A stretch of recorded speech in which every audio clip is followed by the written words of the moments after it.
Now, what's the better news? Let's take determination.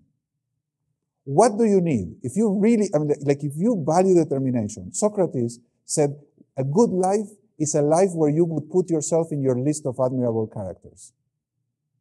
If when you look in the mirror, say, oh, I admire that person. So what can make you admire yourself is the same attribute that you admire in others. So they just say determination. Let's just say you say, I want to live a life that is an expression of determination. How do you show that you're determined? What do you need to really show you're determined? What kind of situation will allow you to show your determination? Okay, so what do you need to show that you face problems? You need a problem. I mean, no, really, I'm not kidding. If you want to show people that you're not just a fair weather sailor, what do you need? You need a storm. You need some bad weather, really bad weather. The worse the weather, the better. That's the difference between the mind and the heart. Okay, the mind is saying, "Ooh, this is bad. You know, it's a big storm," and the spirit is saying, "Ooh, okay, this is where I'm going to sail. This is where I show my courage." I mean, how can you show courage if you don't have anything scary on the other side? You need something frightening to show courage.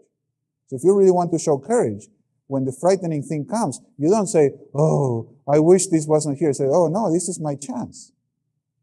But that's the way it works. It's a double-edged sword. Your chance to show courage is your chance to die. I mean, when you look at Braveheart, he didn't do very well. I mean, when I see the movie, it's like, ooh, I don't know if I want to be that guy. He ended up quite painfully. But on the other hand, it's like, wow, what a hero. The character in the movie it's an expression of ultimate commitment to freedom, to ideals. It's like, oh, I want that. Now, I hope I'm not tested like that. But in a way, we're all tested according to our means. And the question is, how are we going to respond? And that I think is the really extraordinary news, that the situations that are most difficult are also situations where we can demonstrate who we truly are, if we make conscious choices. The conscious choice is not just effective, but the conscious choice is the true expression of our values, is the integrity of demonstrating what matters to us. And that's why I call this a spiritual harness. So when you're climbing, if you don't have a harness and you slip, you die. When you're living, in the business world today, it's a pretty dangerous place. And if you don't have a harness, if you don't have something that supports you, and the only thing you want is success, you're going to kill yourself. So that's why I think the ultimate basis of business is a moral, it's an ethical basis. It's treating another human being with absolute respect as a human being. It's not survival. It's survival as a human being.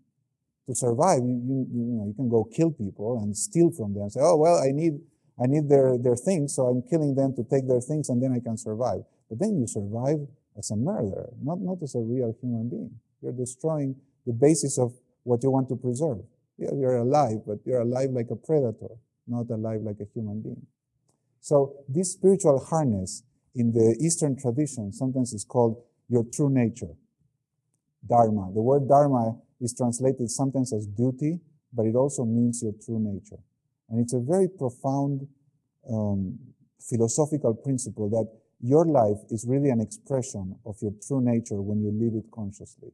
And when you betray your nature, then you stop being a true human being.